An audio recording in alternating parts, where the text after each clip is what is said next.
Yo, welcome back to another episode of On the Spot Sports. I'm Jack, and today's episode we're joined by very special guests, James Ryerse and Tara Harrison as well is on this call. James is a professional hockey player in the FPHL and the MIHL. He just started the Michigan Shadow in the MIHL, the newly formed Michigan Shadow, and he also has his own brand called Ashes to Athletes as well. And it's raising money for burn victims. So I'm really excited to talk everything from Ashes to Athletes to your pro career, your background there, and the Michigan Shadow as well. So welcome to the show, James and Tara. Thanks for having us. Thank So you. I'll let Tara dive into the quick Ashes to athlete's background. She definitely tells that story that paints that picture a lot better than I do because for me, it's just day to day. And for anybody else Yeah. looking, it's like, how did you get there? So Tara, I'll let you kick this one off and dive into it. So, you know, James's story is very unique. He doesn't understand how unique it is. He'll tell you that right off. He doesn't understand that everything that he's been able to accomplish in the pro hockey world is something he should have never been able to do. So when he was 10 months old, he was burned over 43% of his body. Um, the most severe being his legs, his ankles, and his right arm.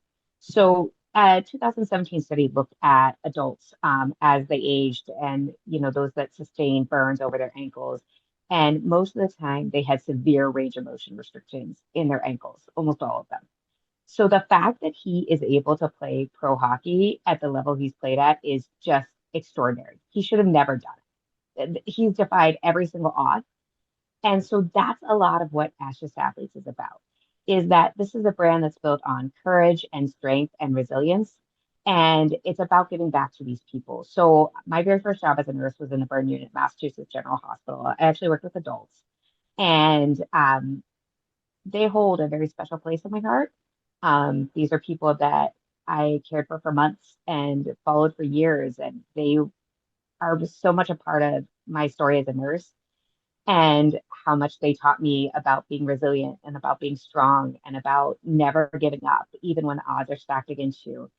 And then kind of fast forward to where I am now, I now am an ER nurse and I work with firefighters every day. So they are my guys. They, bring me my patients. They laugh when we laugh. They cry when we cry. And they are out there saving lives every day. And they're incredible to work with. And so that's what this foundation is really about, is about giving back. And part of what we're doing besides, a brand line is we're also going to be hosting our own podcast. We've already started recording some of our episodes, but we want to talk with people about their story of resilience. What's that thing you overcame to become that next level, that next step? We actually have already recorded an episode with Alexia Madrid. She played D1 at Clarkson University, which is my alma mater. So that was really exciting for me to talk to her. But um, I think the thing you'll find about James is he really just he's like, this is just who I am. And I'm like, James, no, this is so much bigger. You have this chance to impact so many more people with your story of what you shouldn't have done and what you continue to do. And so that's what Ashes to Athletes is all about. And, we hope to get our name out there, spread the word, and, really, be able to give back to the burn victims and the firefighters who take care of them. Yeah, that's huge. And just to have like a whole brand of just resiliency, courage, like everything that happened, like just to have people like there and like know your story and everything like that. And then just to be able to explain to people like resilience and courage is a huge part in athlete success, life in life in general, and like having success at life. Like it's all about having like that resiliency and courage, and just to be able to go through all the ups and downs throughout the course of whatever it is, a season, a week, a month, a year, like whatever it is, just to be able to stay on that positive path and just continue to have positivity even if there's negative things that happen. Absolutely. And, that's the thing is that, burn victims, they're burn victims for life at the end of the day. Like this is something that's always with them and will always be with them. Yeah. So to be able to inspire them to do great things is such an incredible part of what Ashes to Athletes is about. Yeah, absolutely. Like what? like what do you see where do you see Ashes to Athletes going like in the future and just like every just have it when you keep having it keep building it and keep marketing and just everything like that like where do you guys see it just to continue to grow? So we definitely want to, we're trying to set up a visit for the Shriners Burn Hospital in Boston, local to me, so that Jimmy can tell his story to the kids and show them, you know, his scars and be like, hey, I play pro hockey, and he can show them videos of him skating around with his friends. And we also want to be a part of, the bigger things like Yeah. the National Burn Week. They do stuff all around the country every year. Each state does their own thing for National Burn Awareness Week. And then James's biggest goal is to set up a burn camp.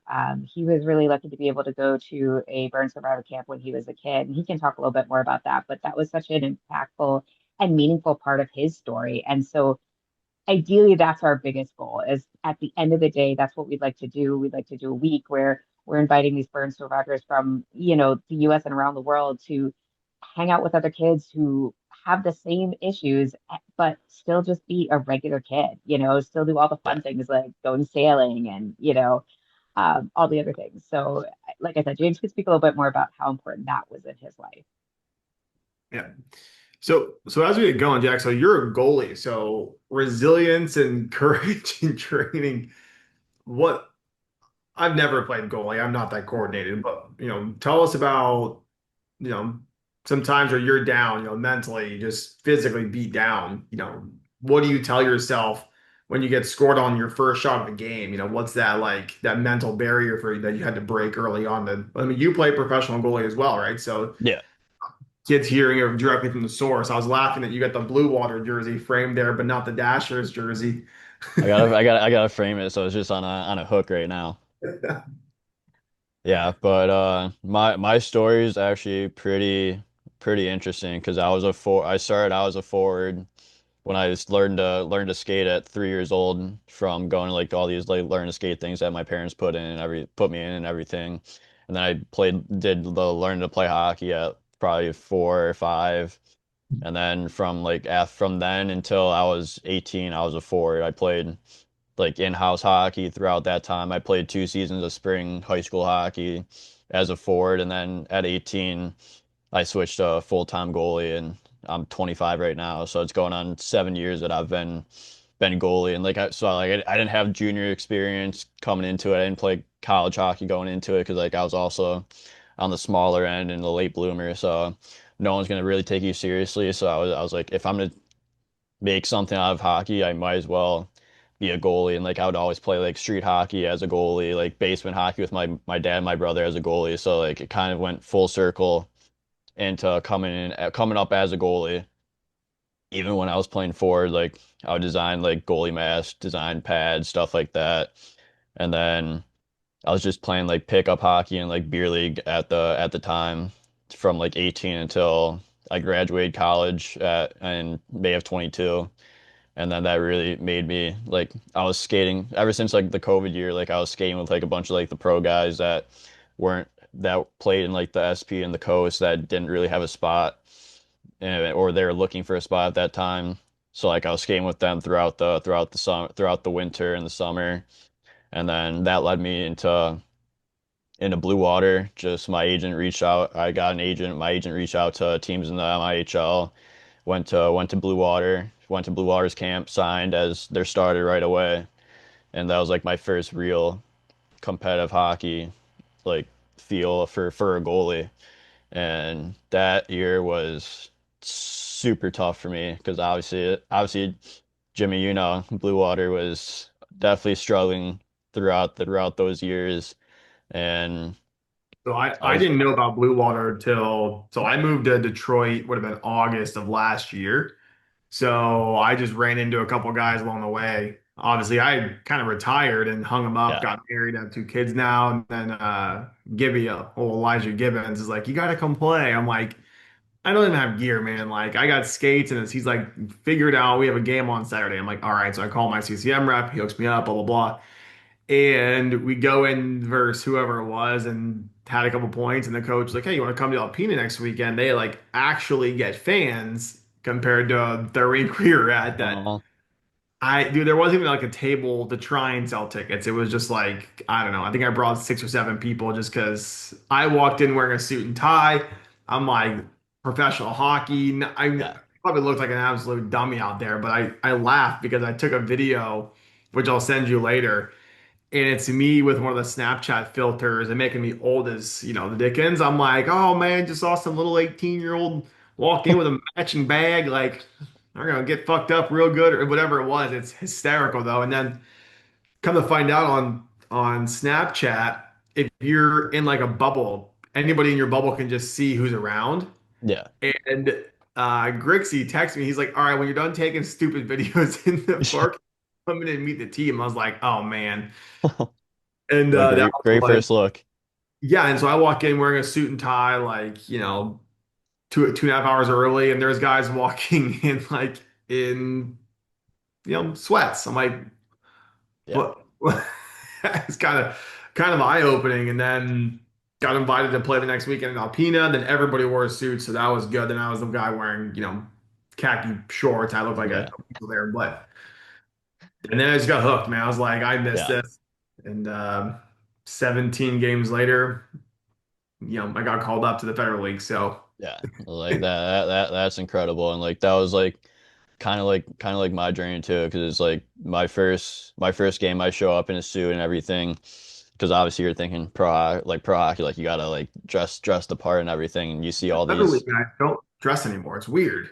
Yeah, Like, depends on what team. Like I always dressed up. Like last year when I was in the Fed, like I always dressed up in a suit, especially for home games, and then business casual for away games. But like my first game in Blue Water, I faced 58 shots.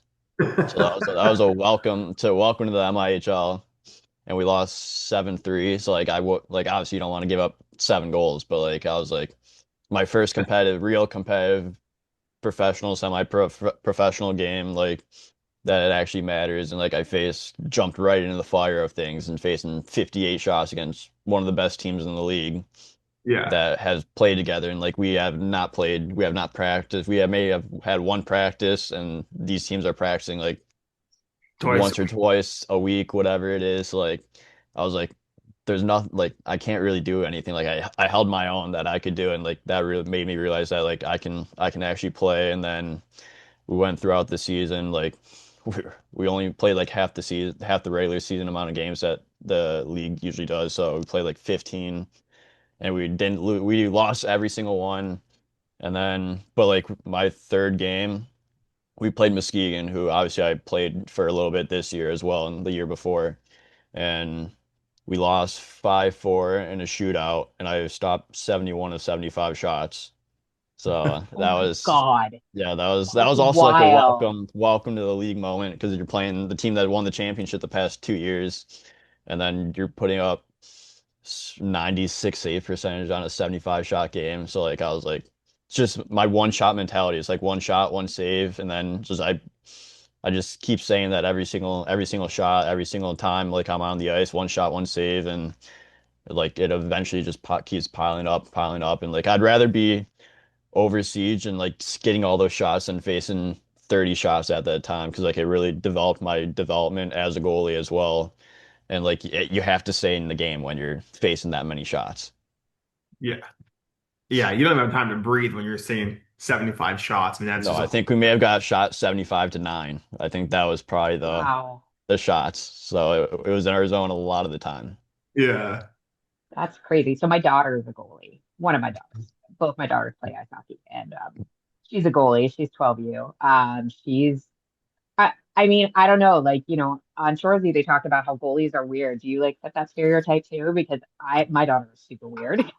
I like to say like I'm one of the normal goalies. Like I don't have any super superstitions. Like I think my only superstitions are like I put like my right skate on and my right knee pad and my right pad on, but like that's like everyone has like one of those. So like I know players that have the same thing. Like they got to go in that order. But like I like to chill like during like pregame warmups. I have like my dynamic stretching routine, and then I go play sewer with the boys. And so it's not like I'm like I dial it in when I have to, but like I'm not like just so mentally like dialed in right when I get to the rink. I Oh, can play. I'll like I dial in when it's time to play, but like I just like to have like a relaxed mindset. So like that's why I like to think I'm a normal goalie. But Is some there people decide differently. is there such a thing as a normal goalie? Like, I'm not sure. Probably not, but I mean, like, I like to help myself in thinking that I'm that normal goalie. I wonder if all goalies think that they're the normal one. oh no, absolutely Mm, not. Like, no, no, no. I mean, like I've played with, you know, in 15 years of doing this, some incredible athletes. Like I'll use Joey Spagnoli for example. I'm pretty sure that's how you say his name. I played with him early in the career, and he was normal for me. But every day he would eat, you know, two baked potatoes for lunch at the rink and some sort of like chicken or seafood or yeah, whatever. And I just remember Esposito being like, "Who is cooking?" Bah, bah, bah, screaming from like down the hall because you could smell the yeah. potato burning in the microwave.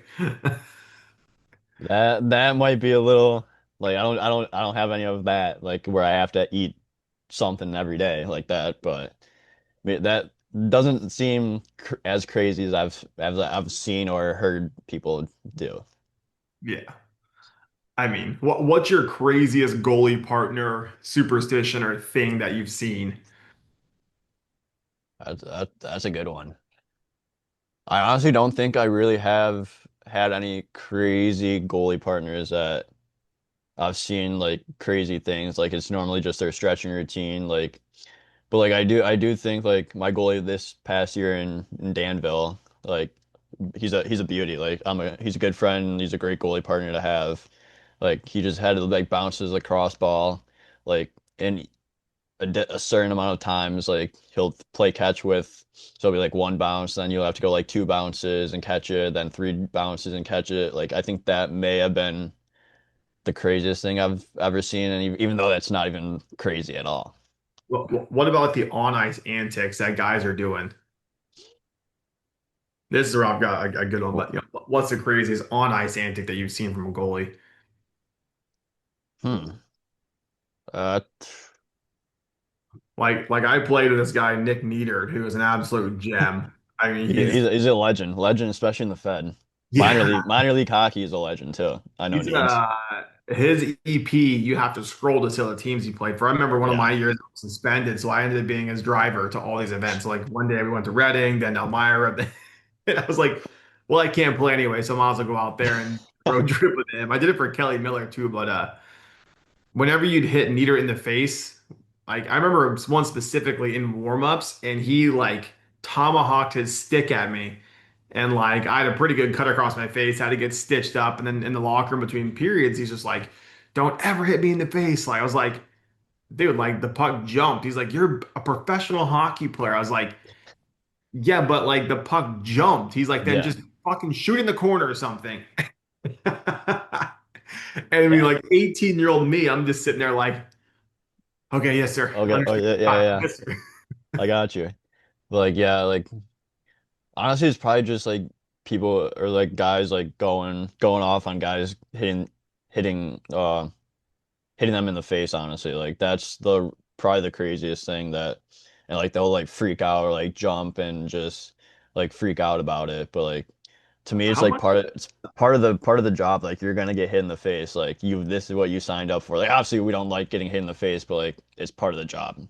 I don't know. I've seen some goalies who are like, they just bait you. I mean, how Yeah, much does it suck to get hit in the face with a puck? I mean, it's every time you touch the ice virtually. yeah. Like More there's been intense. times where I've had like I got hit in the face six times in practice. Like it. I mean, it's normal, but like it sucks. But like it just depends on how hard the shot came off. Like if it's like not that hard, like it doesn't bother me. But like if it's like hard and like you could feel it a little bit, like in your head, you're like, oh, that was a scary moment, but it passed. Have you ever taken off like the side of the head? Like a Yeah. shot you didn't expect, just like rang your ears. Yeah, I've had That's a what couple that go like that have hit the side of my mask somehow and one ended up in the back of the net. So I'm like, oh, like that's just perfect. Perfectly how I planned it, right in the net. as Yeah. a skater, I prefer those. Yeah, Just try and I buzz don't if I'm stopping the puck, I don't. the just go out of my way to just buzz the tower. But Yeah, but yes, when I was in Watertown, like we had like one of my roommates, like he probably has one of the hardest shots I've ever seen from a guy, who was it? and Josh Tomasi, Okay. and like he just like let one rip in practice, and it hit me like square in like the crown, and everyone's like, "Oh, like are you good?" Like, and I was like, "Yeah, I didn't even feel it," and but like it was like it just left like a big like puck mark right in my forehead. You can see, didn't even feel it. You just turn around, you're just sobbing in pain. Just like that hurt just a little bit, but I can't let anyone know that it hurt. Yeah. So now tell us about your experience, with like you said Muskegon, right? Yeah. Well, yours, Muskegon's locker room culture compared to like Danville's locker room culture. Yeah, so like when I was so like I was in Muskegon last year for the end of the year after I was or like the 23-24 season when I was practicing with Watertown, and then like I was able to go back for playoffs for Muskegon. So I spent the last month traveling back and forth from Watertown to Muskegon for playoffs. That And sucks. yeah, it was like a That 9 hour trip through that Canada. So yeah, like it I've done was that driving definitely back at times. like I'd wake up at 5:30, leave at 6 a.m., drive 9 hours, get to the rink at 4:30, take a 30-minute nap in the car in the parking lot, and then go play a game. And I won a fair majority of those. Probably I went 4-2 at that point. So like Yeah. I was like I'm just gonna do whatever works. But going to like the chemistry and everything in the locker room, like Muskegon, like we all like having a good time with the boys and everything, obviously. But like once like the game starts and everything, and like you're getting ready for the game, like that's when like it like flips from like just having fun. But I shouldn't say like not have you're not having fun because you obviously are at that point when you're playing. But like everyone knows what their job is to do, and everyone goes out and does it. And like that's a testament to like our leadership, like Luke McCarthy, Riley Pitcher, Jordan Truxton, and all those guys, like they really instilled like yeah, like we're all like it's all fun and everything. Like we all love to have fun and just be with the guys and everything. But like once that game starts, like we have a job to do, and it really instilled like that's why like they've won so many championships in the MIHL because like it starts from everyone and everyone buys in, and like the team chemistry and the team culture is have fun, but like there's also a job to do at the end of the day. And once everyone buys into that, that's when everyone has success. That's when everyone finds their roles. Like there's no egos on that team. Like there's no oh like I should be here, I'm better than this, like stuff like that. Like it's all like we're all in the same playing field and You everything, and actually we just have actually a want to be in the room. yeah, and you actually want to be in the room, and there's no like cancers or anything like that. Like everyone's there to have fun and put the work in, win a championship at the end of the day. And like going into Danville, like I was only there for 6 weeks, but like the last, but like we had like 10 new guys when I came in. So like half the team like got released or whatever, and then I came in and it seemed like 8 to 10 guys were new there. And I truly feel like the record shows different, but like I truly believe that if you have keep that group there for a whole season, we would be a pretty good hockey team. And like it goes back to like there was no like there really wasn't no any cancers on the team. Like everyone loved being around each other. It was good going to the room. We had good leadership throughout the 6 weeks I was there. So like I think it really like went a different direction than what it was before. And like is like I was just talking to one of my teammates yesterday about it, and like we're like it was such a good group that if you give us time and everything, like we would be a good team and we would be winning a lot more games than we were at that time. Yeah. Yeah, that makes sense. Yeah, and like everyone was there to just have fun. We're all having fun, even though we went two There was and two, 10-2, I believe, when I was there. the But term is like we got a it was lot a of good losses. time. It was a good yeah, it was a good time though. Like the group of guys were good. Like no one got in arguments, no one got in fights. Like we were all a tight group at that stage. Yeah. And that's where it's always funny with like Alpena because I think we probably had 5, 6, maybe 7 wins in the season. And we didn't really have anybody who was like that I'm too good to be here mentality. Yeah, Like playing for Alpena, you've got your Alpena roster, which has, a very good set of guys, all the local guys, they come in from, 30 minutes away. yeah, Then we had our travel roster, and that's what was frustrating on my end was like we'd go on the road to Muskegon or Sharks or Detroit, and we'd show up with like 7 guys. And it's just like, okay, I understand some guys are getting paid, some guys are not getting paid to be yeah. here. Like, how are we supposed to go out there and be productive and compete when you have 7 guys? And it got to a point, a running joke, Josh, Brian, Timmy, and myself were like, who's gonna log more minutes? So I think Timmy won the overall season bet with like one game. I think he logged like 51 minutes as a defenseman. Yeah. Oh, wow. And like, I don't know if I was far behind him. Like, I know when we played Detroit at a small random rink, just, you walk in the building and the stars aligned. I mean, everything about that game was comical because we get there, there's 2 guys in the room that just were unfit to play the game, so they just didn't get dressed. One guy got dressed, and I mean, I love this guy to death. I'm not gonna use any names, but just hysterical. He was on the bench like going for a line change. No, no, Jimmy, you got 2 more minutes. I'm like, what? What? That's not a normal hockey shift. No. And I probably had 45 to 46 minutes that Oh night. my gosh. That's the night that, like I said, the stars aligned, the lighting in the arena was just right, my stick was dialed in, and I put on a clinic out there. We still Was lost. that 7 goal game? Yes. And you guys still ended up losing. Yeah, Like I what was that like? And just getting like you said, everything was going right for you. You guys still lost, but like you put up 7 goals. the after game story was way more funny because my grandma and my dad were trolling me on, on social media. But the going into the locker room after period one, we were down like 6-0, and coach was like, "Hey Jimmy, like, you know, just feel free to shoot some pucks whenever you're You ready." want to do something for us today? Yeah, and I think I had like, I don't know, I think I had 0 shots in the first period. I was trying to be, defensively responsible, and Yeah, I'm not good at defense, right? Like I'm a forward. If I'm playing defense, I can play defense. If I'm playing forward, I don't play defense just yeah. because I'm a goal scorer, I think. And the second period, I have to go back and look, but I think I had like 7 shots on goal and 6 goals. Or it was like 7-6 or 6-5. And we go back in the locker room, we're down by 1 goal, and it's like if anybody wants to help, help. I mean, feel free to chip in. And Josh, he's like, no, no, coach, we know our role. Give Jimmy the puck and get the hell out of the way.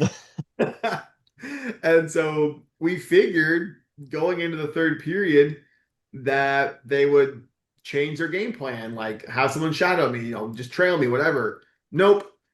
Eight Wide seconds. open. Thanks for coming out, bar down. And this goalie just starts screaming. I mean, all sorts of profanity. It's like it's the only guy. It got to a point where I was the only guy going in the offensive zone. The rest of the guys were staying in like a 1-2-2 in the neutral zone and D zone, and let me just go Go whatever. one on five against Yeah, everyone and so else and I'm, still I'm Oh my pretty score. sure God. I think it was 7 goals confirmed, but I think I had 10 shots total on net the whole night. It's a 70 shooting percentage there. That's pretty good, if you And say so myself. and it was funny because, like, I mean, it's the mill, right? Let's keep it in Yeah, perspective.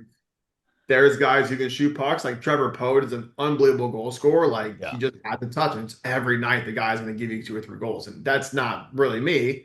I mean, if you look at my points from last season, I was pretty much I think 50-50 goals for assists because, listen, I'm 33 years old. Like, I want to yeah, get the younger guys goals. I want to get my line mates involved. That's why guys kind of gravitate towards being on my line because they know, I mean, yeah, I'm probably going to shoot the puck first, but the rebound, if there's no space to score, is going to be somehow, some way in their bubble to collect.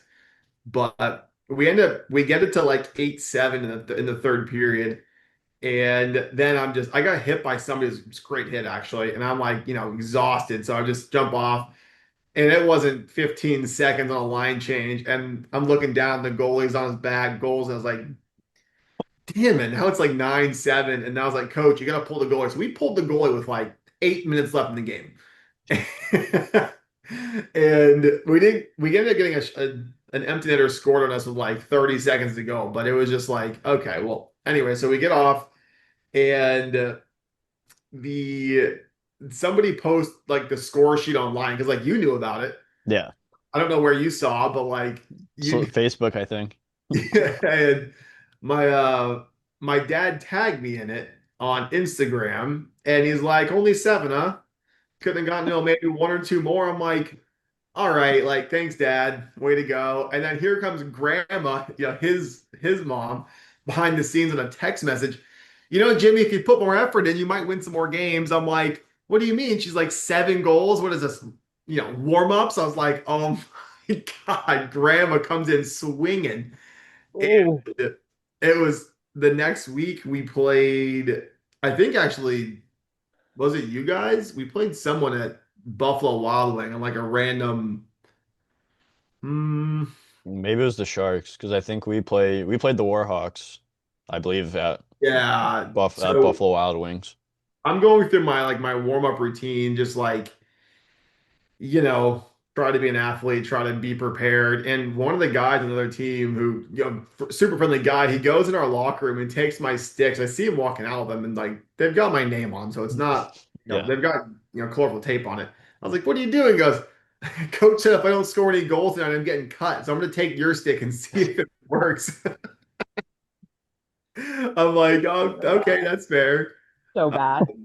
And then like, see, they're smart. Like they get a really good coach behind them. They're like, we're gonna shadow Jimmy. Like Yeah. we're As you going as you should be if you're scoring 7 goals. 100%. I mean, I was averaging, a point or two per game. So anybody playing against us knows, okay, you have to keep somebody around me. Not necessarily Yeah. like, full sticky, but like you got to keep somebody near me who can actually skate. Because when it comes down to it, there's a reason I'm 15 years into my career. It's, Yeah. I can move with the puck. And I shoot from absolutely everywhere. We were playing the Sharks, and what's the defenseman's last name? I'm gonna look this up now. Um, What number was he? Super tall. God, it's gonna drive me nuts now. I want to say it starts with. Oh, I probably should go to my actual text here. F. I could look at their roster and pull them off the list. Luke Formica. Yeah. Formica, 100%. So we're in Alpena the next weekend, and I think we played you guys one game because you were saying that that's like the one game that we beat you guys. And then we played the other Yeah, team. the goal that didn't go in that hit all 3 posts and Oh man, yeah, we somehow got that ended up being the game winner. we had a goal that game. Whoever shot it, it was 1,000%. Left post, crossbar, right post, Yeah. signals goal. I'm like, okay, and then the other end. On our end, puck is 1,000% in the net. I mean, like the team is celebrating and the goal is pulling it out, and for whatever reason, they're like, no goal. It's like, why? Oh, and Yeah. also no goal face-offs inside. I'm like, That okay, makes no sense at all, but yeah, okay. but the other game that weekend, I was in the power play and I play the blue line on the power play because, you know, it's Why easier. not? Yeah. And so we have a player on our Alpena team who I don't know, like he's very systematic, and I'm not a systems player. Like, yes, I can play my job, my role, but Yeah. like I'm not an X's and O's guy. So when I teach players, my main teaching point is don't be a robot. Go out there, have a good time, be creative. Like it's the greatest sport on earth. So find a way to make it more fun for you. So we get this game on. I'm on the blue line for a face off. I look at Luke Formica, or Pritchard's how you say his name. I was like, hey man, check it out. I'm getting power play time today. Coach believes in me, even though I've been a power play guy the entire season. And he's like, why are you talking to me? Focus. I'm like, this is focusing actually. If you're just looking at me, and by the way, he's got to be like 6'4" plus. Like Yeah. he's a good tall defenseman. And I was like, if we win this back, I'm gonna take 2 steps across the blue line, and if there's not a guy on the half wall, I'm gonna let one fly bar down. He's like, yeah, right. Well, it gets one to the wall. Guy wins to me. I walk. I look at Luke. I'm like, not feeling it. Put it back down the wall. And he's like, pay attention, Jimmy. By the way, he's on the other team, right? Like he's Yeah. and I was like, I come back, I'm like, okay, it's okay. He'll do something down there and I'll be useless up here. Hold he's passing it. Hold on, I'll be right back. Walk the blue. You can have it back. And so I come back, he's like, how are you functioning? I'm like, don't worry about me, worry about you. The next one, I'm shooting it. Be prepared. It's gonna go blocker side, bar down. We're going 3 steps inside the blue line, and we're gonna let this thing fly. He's like, yeah, right. They're not gonna. Oh, here we go. Okay, bye. I'll be right back. As the puck is coming, I collect it, let it go, bar down. I turn and look at the bench as like there's like probably 1,000 people like cheering on the one side. Yeah. And before my team could get to me, I was like, I want to thank every one of you on the bench today for assisting in that goal. Thank you. And then my teammate grabbed me, and Luke's like, da da da da. And that's like my first like Oh my kind of God. real conversation with Luke. And then after the game, he's like, "How do you play so composed? And there's not a care in the world. You're just out there just having a time." I was like, "Dude, this is the greatest sport in the world. Like, if you can't smile and make fun of people while you're playing, like, don't play." Yeah. And like, I don't have to go out there and chirp. Although I will say, like, I don't tape my stick. And so, like, when you play against me next time, you'll look and be like, I don't understand. Like, you just don't tape your stick? Nope, none, clean. And like going out and getting a Howie's sponsorship was damn near impossible because they're like, well, you don't tape your stick. I'm like, well, I tape the butt end, Yeah. but not the length. Like, yeah, but it's covered up every time you're in a picture. I'm like, yeah, but we could start like a funny tagline, like if only, hashtag Howie's. Yeah. And they're like, no, we're not we're not doing that. Yeah, Um, that's crazy. And you played your 15 years in your professional career too, so it comes easy when you get to that point. yeah. And taping a stick, I don't know. I was never really good at it, so I just stopped doing it. Yeah, And the texture of the blades nowadays is the same texture of tape. So $4, $5 a roll of tape, or just don't tape it. Like I don't know. yeah, It's that it's that is true, and it'll save you money too, so you can't complain. yeah. Yeah. And so from there we started, we put the application in to have our own franchise and we got accepted and then we're at Fraser now. We ended up retaining I think 11 of the rockers who are no longer there. So and then we brought in guys like Nick Williams, who's played a ton of years in the Federal League. I think we have 16 guys who have FHL experience on our roster in the mill for next year. Yeah, So, for the so shadow, right? we're gonna see, yeah, so we're going to see how that goes. Yeah, Um, my objective is to not get outshot 75-9. Um, probably a like good start. yeah, it's that's a fair start. And just every game, like we have an arena now that's got 3,200 chairs.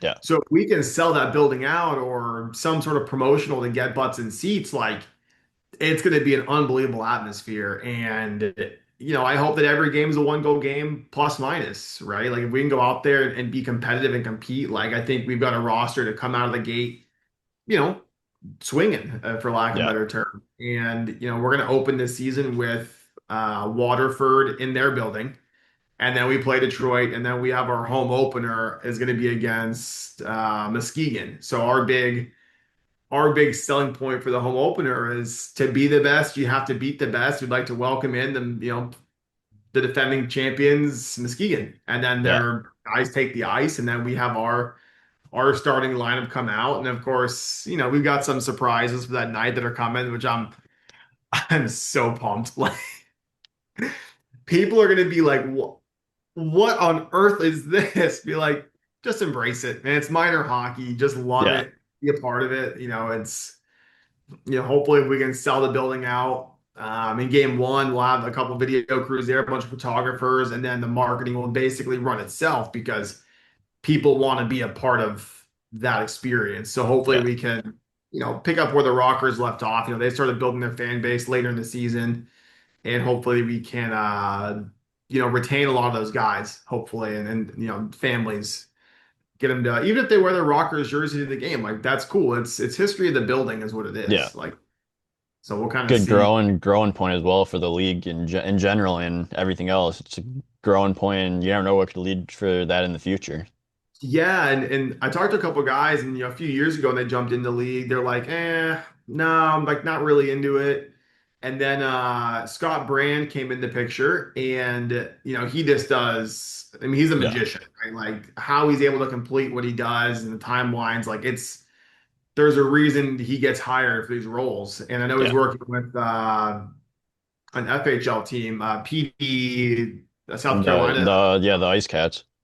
Yeah, so I know he's down there, so he'll kill it down there too, which is awesome. But now there's Kalkaska, St. Ignace, Sheboygan, and Alpena is your northern bracket, and then Muskegon, Waterford, Detroit, and ourselves are the southern bracket. So you know it's going to be interesting to see how many guys this year get called up to the FHL. If we can connect with an FHL team, say, hey, if you have a guy, if you're going on the road, just say Port Huron, right? Like the Prowlers Yeah, program. Say they're going on the road and they've got 4 or 5 guys who are not going to make the trip. Like, can we have them for the weekend? I yeah. mean, they probably will say no, but when they see our roster, they're going to be like, you know, I think we could send them down there for a day or two and just kind of, Uh-huh. this year their majority of the games are one game per weekend, which is huge. So there's no more. I think we've got potentially 2 overnights up north. It's like we'll Yeah. grab a bus, we'll go up, we'll play one team, stay, play the other team, come back, and then You do. You um definitely do. yeah. And I know that I mean, I've obviously seen like the mock draft, the first round draft pick schedule. And hopefully they release like the final schedule this week, and then we can push out our season tickets and stuff, which is going to Yeah. be excellent. Yeah. It seems like it's a great thing you guys got going on over there and just building and branding is the biggest part too. And you're just building everything from top to bottom. Let's go out and see how year one goes. Yeah, it's gonna be interesting. It's gonna be a lot of fun. And like I said, we're gonna kind of look to Jesse and the Savannah Bananas model. Like obviously we can't go run in the stands. We can't do Yeah. that. But how can we get our fans more interactive is kind of one of our big selling points. I don't know. Like I know they have a Zamboni that goes on the ice that fans can get it. I think it's called the fan bony. Yeah. So you put like 6 or 8 people on a thing when someone drives them around. Like that's super cool. I don't know if it works, but if it does, we're gonna try. I mean, from 3-on-3 cross ice between periods to some other really kind of cool secrets, we're gonna just leave as secrets for right now. But it'll be awesome. I'm I pretty think the whole excited. point of the shadow is really to engage the community, right? So hockey is so big in Michigan, right? And that every kid puts on a pair of skates at some point in their life, right? And so, we really want the shadow to be this family friendly, fun atmosphere where you can afford to go. Because right, like a lot of pro stuff is so expensive, Yeah. between the tickets and parking and concessions and all those things. So, come on a Saturday, have a great time, have some fun watching some hockey, and really, experience it with your family. And I think, I'm really blessed that I live right next to the arena for the Boston Fleet, like town over, whatever. And they really have built their brand on being with the family. So it's all a bunch, and I mean, it's a lot of girls out there, which I love. But I think that's what we want to recreate is that family Yeah. friendly model where we're getting these, kids in there and we're having them, having fun with the players, getting to meet the players. Like that's really what we want to have the shadow to be like the Yeah. place to be on a Saturday night to hang out with your family. Yeah, and like that's like what like you look forward to like as when you're a kid, when you're a fan like of these players like I know I was the same way and like you want to meet the players, get their autograph, take their pictures, like even like going into being a professional hockey player, like I pride myself on that because I remember what I was like as a kid and so like anytime someone asked for my autograph, my picture, like or just to talk, like I'm gonna take my time out of the day to talk to them, and because if I can make one person smile, like that's all the difference that it makes, and that's what it's all about when you're younger and growing up. That's how you love the game. Like I've heard so many stories where it's like nightmares, where it's like, oh, this player didn't stop, and the person and the kid like got super sad and didn't Well, like the sport anymore, whatever it is. And so you just got to take the time out of your day. Because like I'm a big community guy too. Like when I was in Watertown, I was big in the community. Everything we did that had a community event, I was there. Like whether it be at a restaurant, a school, same thing with Danville too. Like I was always out in the community, and I want to be like a face for the organization as well. yeah, and that was my thing in Danbury. So this year, coming back from Christmas, I got called up to Hudson Valley, played against Binghamton, and then they're like, "Hey, can you stay and play a couple more in Danbury?" I'm like, "Sure, why not?" Like that's where I played a Yeah, good chunk of my career. So Postal Joe, section 102, right behind, he's just banging, screaming, hooting, hollering. And I turn around. I was like, Posty, I was like, you're wearing my autographed jersey. Shut up and sit down. And he looked down and realized it was me, and he was wearing my actual like Ryerse jersey. And then yeah, it was way worse. It was hysterical. And the game ends, and I go out in the lobby. I'm hanging out with guys like Herm Sorch, the owner. AJ Galante is one of my good buddies. So it's kind of like you see them, and then the fans start piling on. I'm still in all my gear, so I end up signing the Danbury drum, which is like a huge deal. Like that's like their Hall of Fame drum, in my yeah, opinion. And then I was there for probably 90 minutes in the lobby signing autographs from the fans coming out and hanging out, taking pictures of the kids. The Danbury team at that point was long gone, dressed, yeah, showered, and off about their nights. And I'm just out there with Clendon and Stewart, and his mom Lucinda was in town for the game, and um, it was comical. But yeah, yeah. it's the same thing. I'm a huge fan. I mean, like I think I'm on the wall in the Applebee's still in Danbury. So yes, Tara, if we ever go down there, we'll go to the Oh my Applebee's. God. Um, Do I want to know why you're on the wall? Is it like I feel like there's a problem with you being on the no, I wonder. I'm not gonna bring my laptop in there, but like we have a shadow box, same as you have, Jack. And it's got like my championship ring from the 2012-13 season with them. It's got a 95-cent check from when I started the line brawl in the opening face-off. I got paid for time on the ice, and then I took a 20-game suspension for it, which was like, okay. And then one of the marketing materials is like guys like Carlo Ricci, Justin Giesbrick, and I like out in the community, just interacting. And one of the pictures we have is me in the booth. And it's like my picture of like me holding the cup up is like Yeah. right there in the booth. I'm like, so naturally, I'm an asshole. I found a Sharpie, I signed it on the wall. did. Oh, Jimmy, you And totally did, didn't you? I have no idea if it's still there or not, but I just remember Tommy Dant, who he was a very good player, and then Giesbrecht and I sitting there. I don't think there's a fourth person. I'm just like, signing a framed picture on the wall like a complete, D-bag. I was like, this is cool. Yeah. Here we go. And um I don't know, like it's just it matters, right? Like going Yeah. to birthday parties, being visible, being at your sponsors. Like we got Buffalo Wild Wings on board, so they took care of us. We put their logo on our jerseys, and then like we ate lunch there for free every day. So I was like, of Yeah. course I'm gonna go there every single day. And the Yeah. second year, they're like, we'll give you the same dollar amount, but you get one meal a week. I'm like, okay, that's fair. Yeah. Uh, Danbury is such a historic like place too. Like it has like the famous Trasher story, and then obviously they've been Gold Man, State the in the Fed, and Thrasher like their fan story. bases too is incredible. Like they're passionate. Like I got called so many different names when I was on Danville, and I was sitting on the bench 5 seconds into the game. I was already getting called random stuff like you just tell how passionate they are, and then like they'll go and give you a beer after the game, and just so it's like it's all fun and games. Like you can't take any of that stuff like personally. Like it's all just within the fun of the game.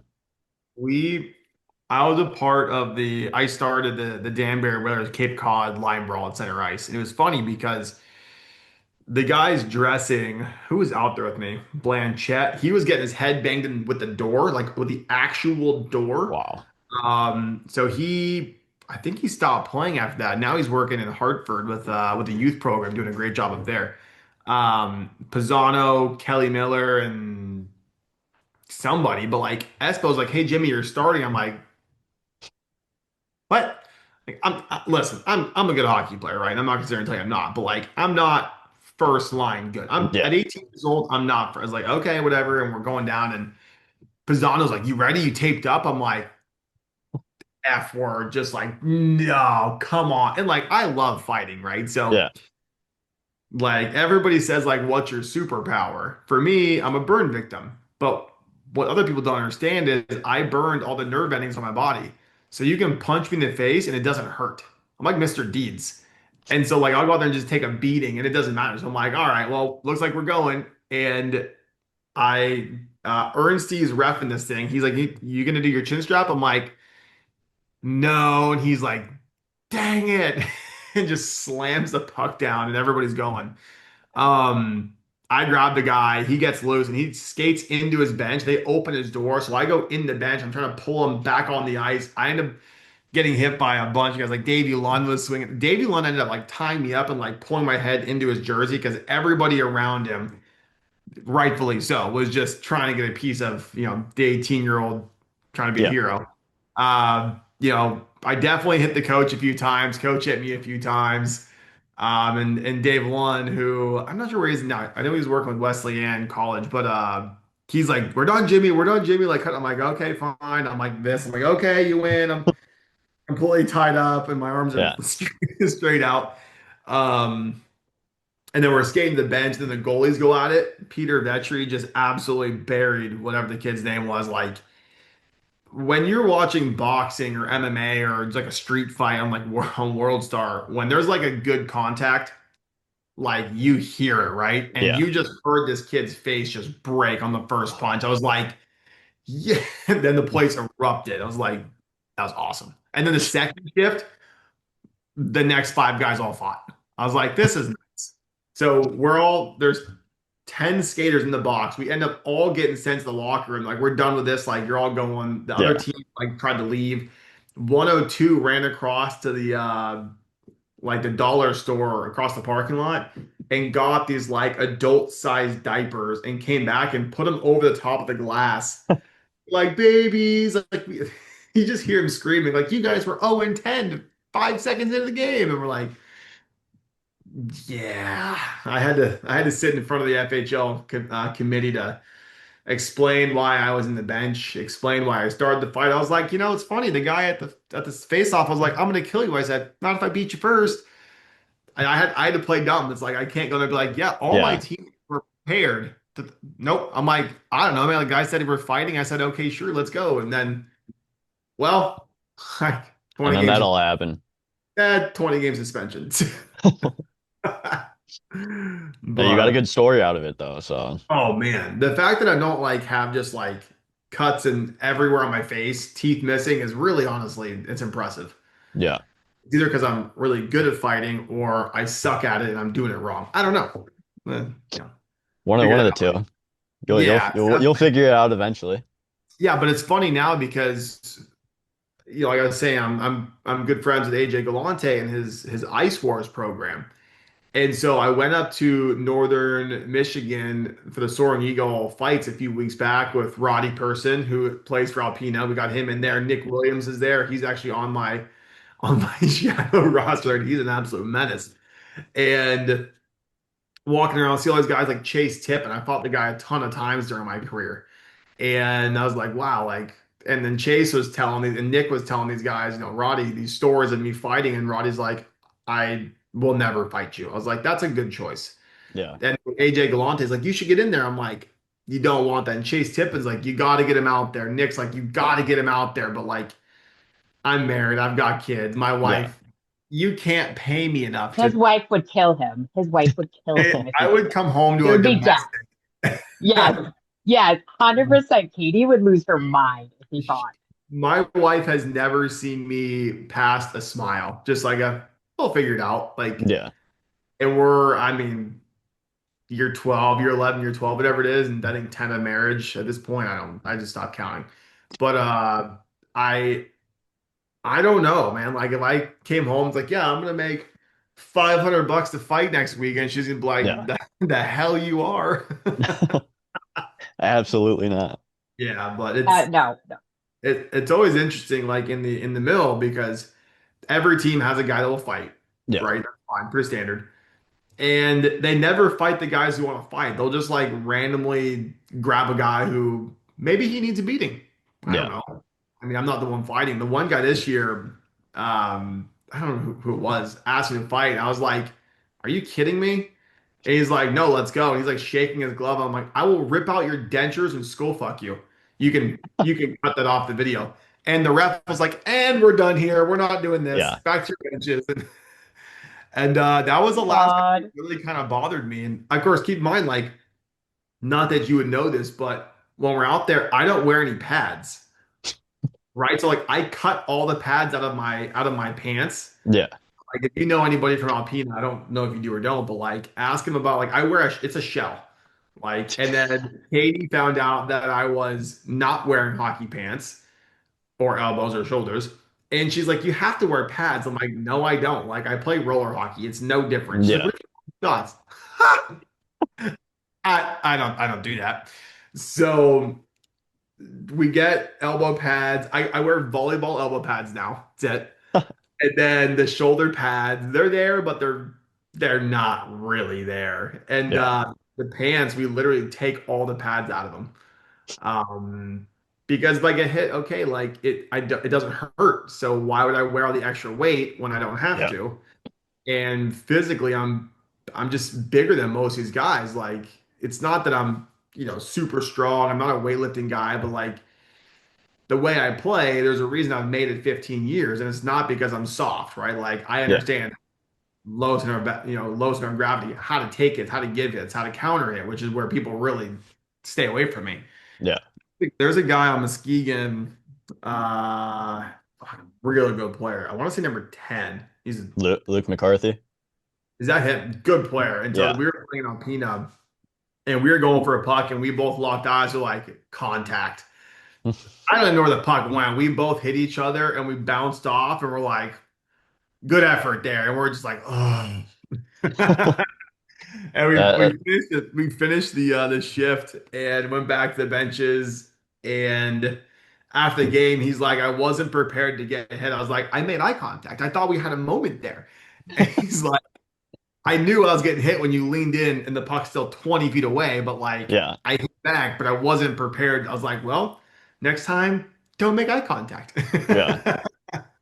I, uh, Um, I almost fought in one of those Alpena games actually, and like it was that game that we lost, that Phantom goal happened where it didn't even go in, and like because like I believe I was like ever because like I got released from Watertown in November, and then I went straight to Mesquite, back to Muskegon, signed Muskegon until like I could get another Fed offer. So like I was like think I was 6-0 at that time going in, and I yeah. was like if I'm gonna play, like I want to be like undefeated in the mill. Like it'll be put up good numbers and everything. And then we played you guys, and my only loss came in that game, and it was just bad bounce after bad bounce. Like I got ran twice that That game. is that the game where we had a penalty shot? No, that was my first game. That was my first game back, and we won seven. We beat you guys 7-5. Yeah, so And I had 5 points that night.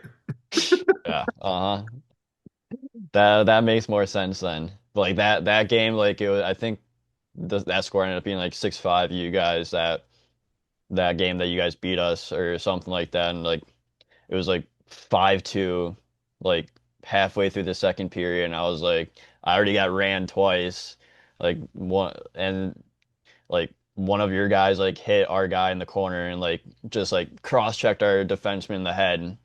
And I like got Oh, up and like went towards him, and everyone else piled up on him. And like I was like playing with his skate, like with my stick. I was putting it through like the holes in the skate and just trying to yank his skate off. And I was like, if I give up one more goal here, I'm just gonna start something because I know Graham Payne from he and he I know he would want to dude, go. And I was I like, we are going if like I give up another goal because I am just but no bounces going our way. Like I'm just frustrated out of my mind. I already got ran twice. Like Yep. I just want something to happen, but unfortunately didn't happen. But it was almost there. He- Graham Payne is such he's comical. I love this kid. So Yeah, I played my first game in Alpena. We stayed up there at the hockey house just because I'm not going to get a hotel. And then the next yeah, morning, no, we went to this stupid good like breakfast place. I don't know what it's called, pancake bar, whatever. And if you guys ever stay up there, ask one of those guys what the place is called. It's doesn't make sense why it's so good. But we're sitting at breakfast, and Graham is like, "Man, if I start tonight, I'm fighting." I'm like, "Aren't you the goalie?" He's like, "Doesn't matter. Need a fight." I'm like, I was like, "Can we be winning at least?" And he's like, "Doesn't matter. I'm fighting." I was like, "Oh, okay. I don't know." And like there's like 10 of us there. We're just there laughing, like, whatever, Graham. And then he goes, and one of the angles of the of the fight, I'm like 20 feet away. I was like, "Yeah!" Like on the ice, sticking hands up in the air, like, "Yeah!" And yeah. he It's gets to a the locker room, we get there, and he's still like completely dressed. And we're like, "You've been out here for like a pretty while." He goes, "Guys, I'm not missing the showers with the boys. Like, come on." I was like, "I'm gonna like you long term. We're gonna be uh-huh. friends." That's a locker room guy too. Yeah. Yes. Yeah, but like because like we played that was the back-to-back games that we played you. I backed up that the next night, and like I was talking like Cam Fisher and everything before, and Yeah. because like I was still heated about that Man, goal. Cam is a sneaky good player. Hmm. Like he's not the fastest. I mean, he's strong as an ox, but Yeah, he just he just has such good vision of the ice. Like him yeah, and his buddy Sherpa. yeah. Yeah, Trips, Sean. yeah, yeah.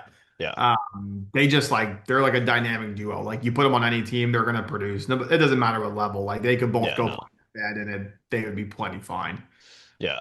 So like we are just talking like he was talking to someone and then like he's like and then they're talking about the goal that happened, that same goal and Sean was like, "Oh, the goal is right here." And I was like, "That didn't even go in." He's like, "Yeah, I didn't even think that went in either." And then I saw Graham come and then I was like I told Graham I was like I was one goal away from trying to scrap you. And he's like I probably would have done it. I know like Muskegon's like big for like it was only 5-2, so I know they could come back, so like maybe. But like I I don't was think like, he Graham, would have. you would definitely fight if I challenged you.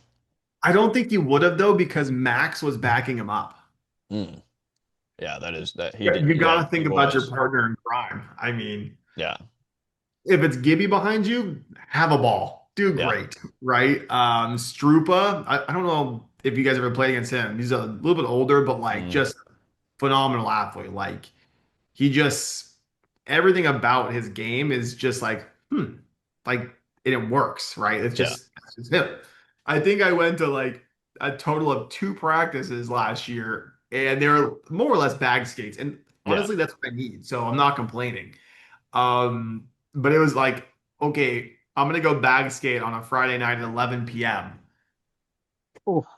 Yeah, and then be productive. Then and the Saturdays are always fine, right? But then Yeah. like you play the same team like a Muskegon or whatever on a Sunday morning after you had two now back-to-back super late nights. I'm like, you wonder why we're not as good. Yeah. It's really got nothing to do with our stamina. It's just like you send us through a game level skate 2 days before. And listen, I like I like the coach up there. So Yeah. he puts me on the ice, I produce, and we're friends. It's all you can do. Play your He, role and produce, and everything's fine. I was out of town the weekend before playoffs started, and they all went out, for drinks after the game. And I guess he made some comment like, "Yeah, I don't know if Jimmy's going to be in our lineup next weekend. We got a pretty stacked roster." And Josh and Brian and Timmy are like, "He's in first place in points in the league. What do you mean?"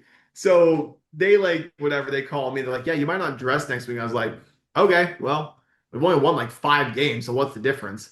We get there. I'm on like the third line.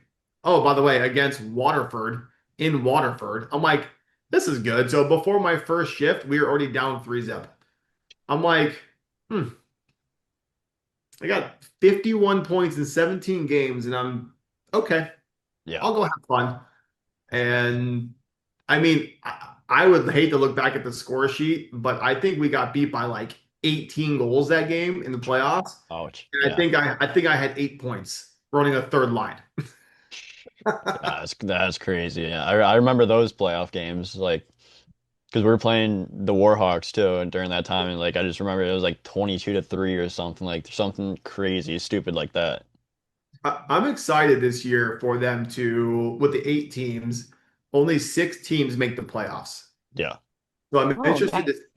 I'm interested to see how they design that playoff field because the Southern Division is going to be astronomically better than the Northern Division, right? yeah, Alpena will be good, but how good is, I think Kalkaska will be good because they've got Fisher as the coach and yeah, he just sees the game so well. Like I think that they will be very competitive. But like Sheboygan and St. Ignace, I'm really interested to see what they look, what their team looks like. And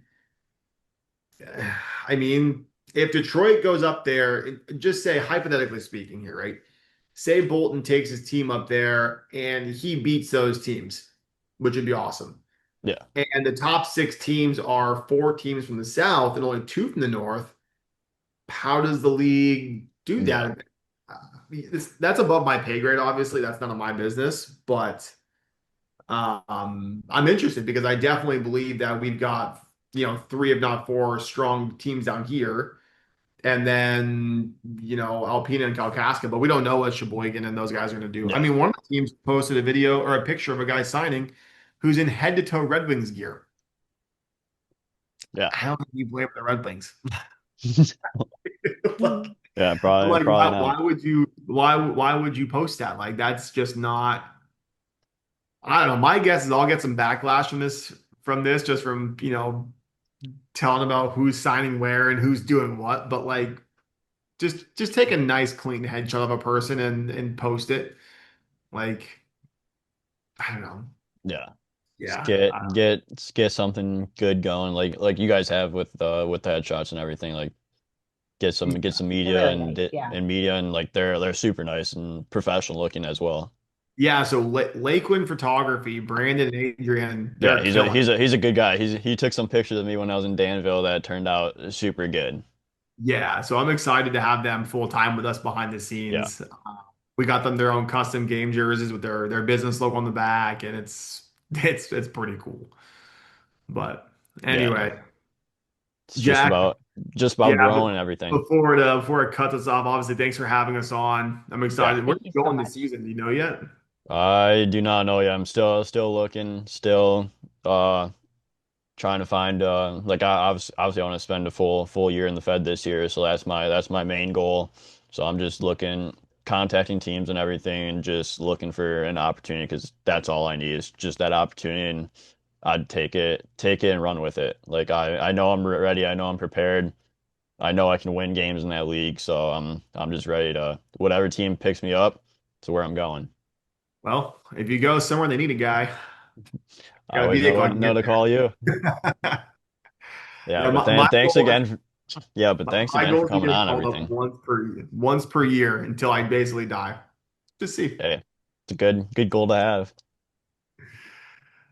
Yeah, but then We thanks really again for appreciate coming you. on and everything, and it was a blast and learned so much too.